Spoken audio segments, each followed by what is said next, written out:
Classic, Sunday at 3.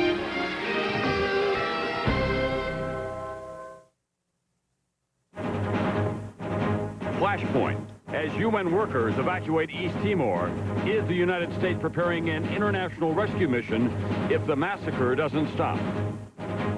Incoming, a powerful new hurricane, Floyd. It takes aim at the U.S. Forecasters say it could be stronger than Dennis. Outbreak, 3 dead. New fears of dozens more infected with a rare disease from a common pest. The war on the mosquito. And in depth tonight, it's come to this. Schools using FBI techniques to identify kids who could be ticking time bombs. From NBC News World Headquarters in New York, this is NBC Nightly News with Tom Brokaw. Good evening. Tonight, the tiny province of East Timor in the Indonesian island chain is an international flashpoint involving the United States. At the White House and the Pentagon, at the United Nations, and in capitals throughout Asia, there's a full court press on the government of Indonesia to invite a UN force to stop the massacre in East Timor, which recently voted for independence from Indonesia. If the government in Jakarta resists, there may be a rescue mission led by Australia with U.S. assistance. We begin at the White House tonight with NBC's David Bloom. And David, this has become a full-blown crisis. Indeed, Tom, the hope here at the White House is that the Indonesian government, under coercion, will agree to those international peacekeepers. But NBC News has learned that the alternative, if the violence does not stop, is for the Australians to lead an international rescue mission with U.S. military support. The president, arriving in New Zealand for an economic summit, today harshly criticized the Indonesian government, saying in a written statement, quote, "It is now clear that the Indonesian military is aiding and abetting the militia violence. This is simply unacceptable," Mr. Clinton said, demanding that the Indonesians stop the violence and allow an international peacekeeping force into East Timor. But on Capitol Hill, even reliable supporters of the Clinton administration, such as Democratic Congressman Barney Frank, criticized the U.S. for not making it clear to the Indonesian government earlier that violence against pro-independence forces in East Timor is unacceptable. And the signals they have been sending have been ambivalent at best. And even now, the White House refuses to cut off U.S. economic aid and stop commercial military sales to Indonesia for fear of losing all influence in Jakarta. The Chief of Pacific Fleet, Admiral Blair, was supposed to have warned the Indonesian military they needed to cut their ties. Instead, there are indications that he largely reassured them of continued close cooperation with the United States, which many in the Indonesian military could have taken as a green light. But sources say earlier this week, Admiral Blair explicitly warned Indonesia's military leaders that their continued refusal to allow an international peacekeeping force would be, quote, impossible to explain, turning Indonesia into a, quote, pariah state, condemned at the UN, shunned by international capital flows, and cut off from international assistance. All of which would make the White House's support for a rescue mission, again led by the Australians, that much greater, sources say. Tonight, those sources say that Admiral Blair, in his meeting earlier this week with the Indonesian military, laid down the gauntlet, but they were, quote, not receptive to an international peacekeeping force. Again, a rescue mission, sources say, might be in the works. Tom? Thanks very much, NBC David Bloom. It's worth remembering that Indonesia is the world's 4th most populous nation and a critical part of Southeast Asia.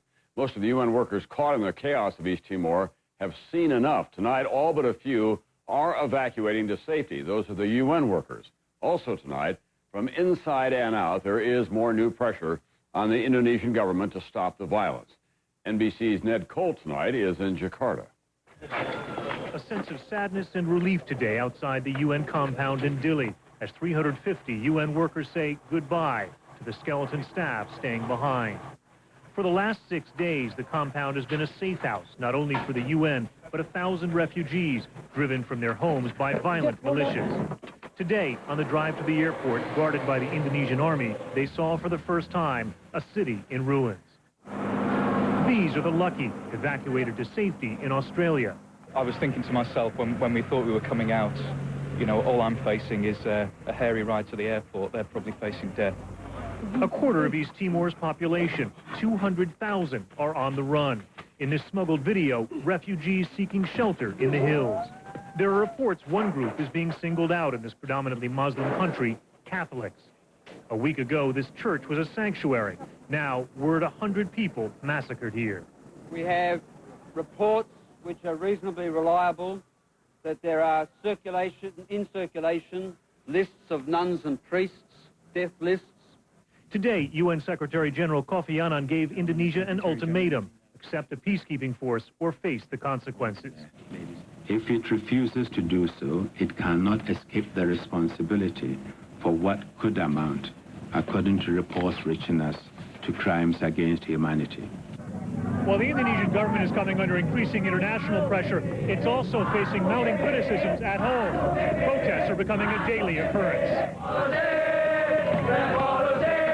Rumors of a coup are constant. President Habibie, more and more, seems like a man on the way out, with the military calling all the shots. Nobody rules Indonesia. It's a jet plane on autopilot, and everybody is just fighting in the passenger cabin. The anarchy has destroyed East Timor and is now touching off a political firestorm in Indonesia. Ned Cole, NBC News, Jakarta. 11 Puerto Rican nationalists are free in this country tonight after they're out of prison after a controversial pardon offer that became a political controversy for Hillary Clinton in her run for the Senate from New York. The men and women released tonight have been held for some 20 years in connection with a wave of bombings. All have signed a pledge renouncing violence, but critics continue to accuse the Clinton administration of being soft on terrorism. Still ahead tonight, NBC News in depth. As kids go back to school, the FBI teaches the teachers how to make this year safer than last year. If we have youngsters who need help, we can get them that help before they ever do anything that causes any problems. Educators learning FBI techniques to protect kids in school. Will this work? We'll have some answers in depth. And up next, invasion, hurricanes, and helicopters taking to the skies to wipe out mosquitoes carrying a deadly disease. What's going on?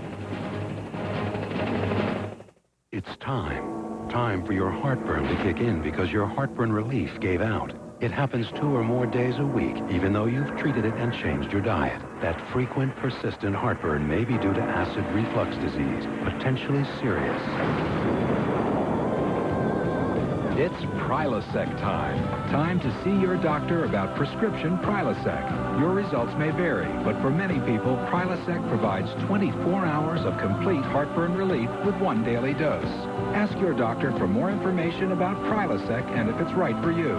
The most common side effects are headache, diarrhea, and abdominal pain. 24 hours of complete heartburn relief is possible. It's Prilosec time.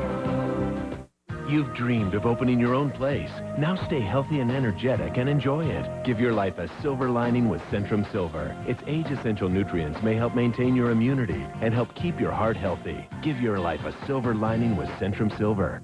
You can buy a Gateway Essential PC for $999, or you can buy a PC from a bargain basement company for $499. Then add a monitor, lots of software, 24/7 tech support, a year on the internet, and end up paying over $1,200. With Gateway, you'll get all that, and you still end up paying $999. Which one's the real bargain? Call 1-800-GATEWAY for a Gateway Essential PC with an Intel Celeron processor. Love at first sight. What's that based on? Have you ever looked at someone and said, check her out, she looks loyal? Or, whoa, look at the morals on that guy. No, love at first sight is based on something else. Sight. Introducing the all-new 2000 Mitsubishi Eclipse, nicely equipped at 17.7. You'll even love what's on the inside. Tonight at 6 on Northwest News Channel 8, you won't believe this woman's excuse for littering. We threw ours in the street. We didn't throw it on the sidewalk. Why are so many tossing their trash in the streets? Tonight at 6 on Northwest News Channel 8. The countdown to 2000 in Pioneer Courthouse Square has begun. Just as the forecasters predicted, this is shaping up as a mean season for hurricanes. Tonight, Hurricane Floyd, hard on the heels of Hurricane Dennis, is churning across the Caribbean. Here's NBC's Robert Hager. Alarm tonight from North Carolina's Outer Banks, where they just reopened the road after the last storm, to Miami's South Beach.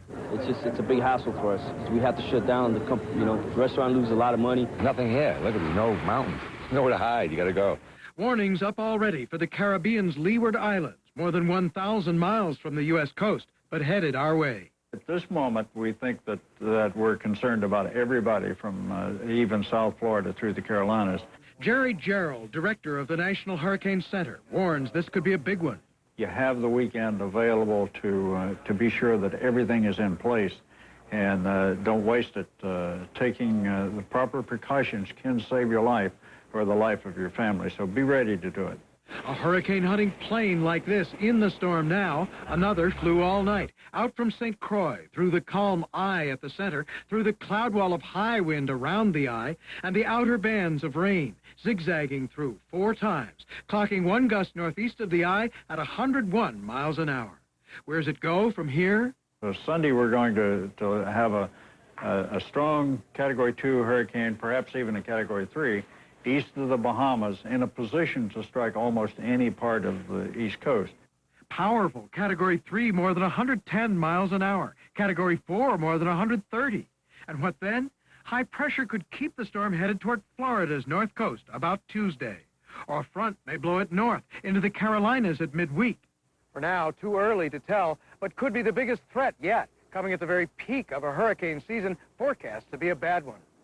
Already Hurricane Brett inundating Texas, Hurricane Dennis eroding mid-Atlantic coast, now Floyd, and further out what could become Tropical Storm Gert.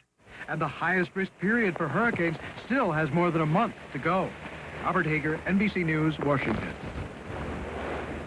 And with these recent rains along the eastern seaboard came an invasive